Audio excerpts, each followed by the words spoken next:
स्वागत है दोस्तों आपका अपने YouTube चैनल गांव की पाठशाला में।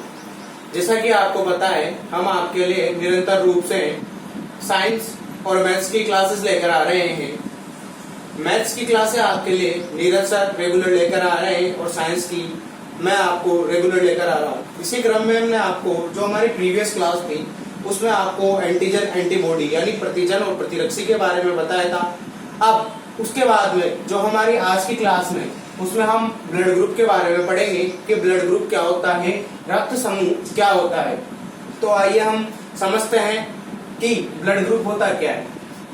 ब्लड ग्रुप के लिए सबसे पहले हमें ये समझना जरूरी है कि इसका क्लासिफिकेशन या वर्गीकरण किसने किया था या इसको किसने बताया था। तो देखिए फ्रेंड्स कि जो ब्लड ग्रुप है इसको जो क्लासिफाई यानी इसका जो वर्गीकरण है वो एक साइंटिस्ट है कार्ल लैंडस्टीनर, इन्होंने किया था। इसको इन्होंने 1901 ईस्वी में बताया था।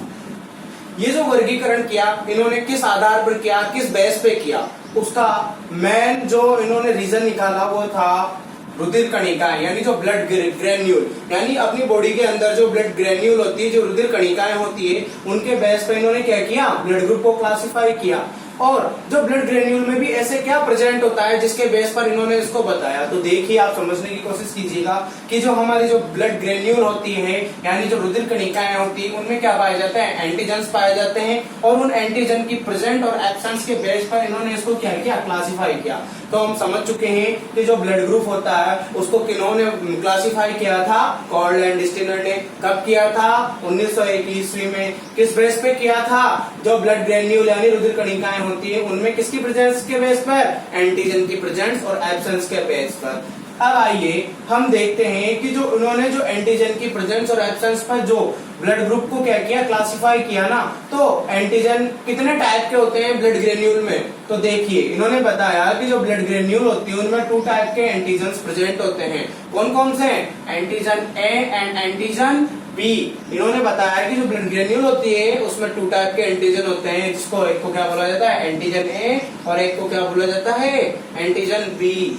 तो ये 2 एंटीजन पाए जाते हैं और इन एंटीजन ए और एंटीजन बी इसके बेस पर जो कौन, कार्ल लैंडस्टीनर, इन्होंने क्या किया, जो ब्लड ग्रुप है ना, रक्त समूह, इसको कितने पार्ट में डिवाइड किया, 4 पार्ट में डिवाइड किया है। कितने पार्ट में डिवाइड किया है फ्रेंड्स, 4 पार्ट में। कौन कौन सा, blood group A, blood group B, blood group A B और ब्लड ग्रुप ओ। ये 4 पार्ट है। कौन कौन से, ए बी, ए बी और ओ। इन 4 पार्ट में इन्होंने इसको डिवाइड किया।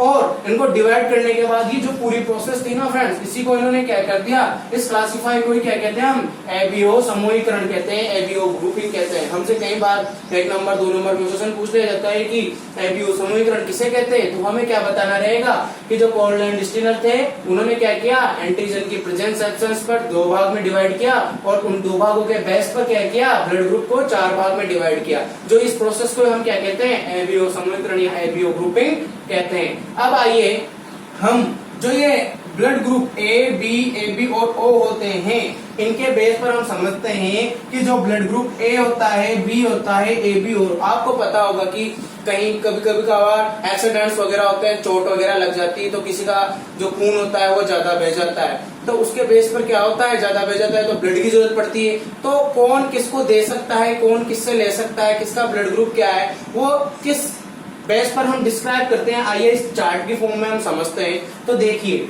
Blood group A, blood group B, blood group A B और ब्लड ग्रुप ओ, ये 4 टाइप के ब्लड ग्रुप हमारे पास है। तो अब मैंने यहाँ पर आपके सामने लिखा हुआ है कि जो ब्लड ग्रुप है इसमें कौन सा एंटीजन पाया जाता है, कौन सी एंटीबॉडी पाई जाती है, इनका जीन फॉर्मेट यानी जीन प्रारूप क्या है, किसको हम ये दे सकते हैं और किससे ये ले सकते हैं। तो देखिए जो ए ब्लड ग्रुप होगा उसमें क्या पाया जाएगा फ्रेंड्स, एंटीजन पाया जाएगा। कौन सा एंटीजन पाया जाएगा, ए एंटीजन। और एंटीबॉडी कौन सी पाई जाएगी, बी। यानी हमेशा एंटीबॉडी क्या होती है, विपरीत होती है। ऐसे ही ब्लड ग्रुप बी में बी एंटीजन और ए एंटीबॉडी। ए बी जो ब्लड ग्रुप होता है उसमें ए और बी एंटीजन पाए जाते हैं और एंटीबॉडी क्या होती है, एब्सेंट होती है। वैसे ही जो ओ ब्लड ग्रुप है इसमें क्या होते हैं, एंटीजन एब्सेंट होते हैं, जबकि एंटीबॉडी कौन सी पाई जाती है, ए और बी। अब आइए हम इनका जीन फॉर्मेट समझ लेते हैं। ए ब्लड ग्रुप के लिए हमने जीन फॉर्मेट क्या निकाला, IA और IAI। ऐसे ही बी ब्लड ग्रुप के लिए IB और स्मॉल आई, AB के लिए IAIB और O के लिए स्मॉल आई। अब हम देखते हैं कि ये जो ए ब्लड ग्रुप है या बी, ये AB और ये O, ये किसको ब्लड ग्रुप दे सकते हैं और किससे ब्लड ग्रुप ले सकते हैं। तो देखिए ये जो ए ब्लड ग्रुप होता है ये किसको दे सकता है, ए और AB इनको दे सकता है, जबकि ले किससे सकता है, ए और O से। अब इस प्रोसेस को समझते हैं कि क्यों दे सकते हैं और क्यों ले सकते हैं। देखो एंटीजन क्या है, ए एंटीजन है, एंटीबॉडी क्या है, बी एंटीबॉडी है। तो एंटीजन और एंटीबॉडी इनके अंदर क्या है, ए और बी। हमने बोला ये एक दूसरे के विपरीत है, तो ये दे किसको सकता है, जहां पर ए एंटीजन होगा उसको दे सकता है। तो ए बी में भी क्या है, ए एंटीजन पाया जा रहा है, इसलिए इसको क्या कर सकता है, ये दे सकता है। जबकि ले किससे सकता है, ओ वाले से और ए वाले से। क्यों ओ वाले से क्यों ले सकता है, क्योंकि इसमें किसी भी प्रकार का एंटीजन नहीं पाया जा सकता। तो इसमें क्या होगा, एंटीजन एंटीबॉडी रिएक्शन नहीं होगी, तो ब्लड क्लॉटिंग की समस्या नहीं होगी, इसलिए इससे ले सकता है। इसी प्रकार जो बी ब्लड ग्रुप है ये बी वाले को दे सकता है, ए बी वाले को दे सकता है। ऐसे ही बी और ओ वाले से ले सकता है। ऐसे ही ए बी को ही केवल दे सकता है, जबकि ए बी और ओ चारों से ले सकता है। इसी प्रकार से ओ ब्लड ग्रुप है जो केवल सभी को दे सकता है, ए बी ओ, और केवल ले किससे सकता है, ओ ब्लड ग्रुप से। अब हम जो ये ए बी और जो ओ ब्लड ग्रुप है इसको समझते हैं कि इनमें जो एंटीजन एंटीबॉडी एब्सेंट है इसका क्या है। तो देखिए ओ ब्लड ग्रुप को हम क्या कहते हैं, यूनिवर्सल डोनर यानी सर्वदाता कहते हैं। क्यों, क्योंकि इसमें क्या एब्सेंट होते हैं, एंटीजन एब्सेंट होते हैं, इसी वजह से ये सबको ब्लड दे सकता है। क्यों, क्योंकि जब एंटीजन नहीं होंगे तो एंटीबॉडी की विपरीत प्रतिक्रिया के फलस्वरूप रक्त स्कंदन यानी ब्लड क्लॉटिंग की प्रक्रिया नहीं होगी, यानी खून हमारे क्या होते हैं, गुच्छे बन जाते हैं अंदर, जिससे व्यक्ति की डेथ भी हो सकती है। तो वो प्रोसेस नहीं होगी एंटीजन नहीं होने की वजह से, इसलिए यह ब्लड ग्रुप क्या होता है, सबको दे सकता है।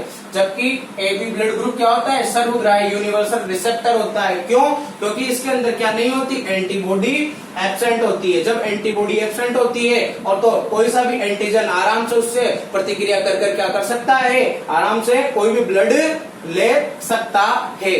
तो मैं आशा करता हूं आपको ये समझ में आया होगा, और लाइक कीजिए, शेयर कीजिए, सब्सक्राइब कीजिए। इसके आगे की क्लास में हम अगले टॉपिक को डिस्कस करेंगे। Thank you.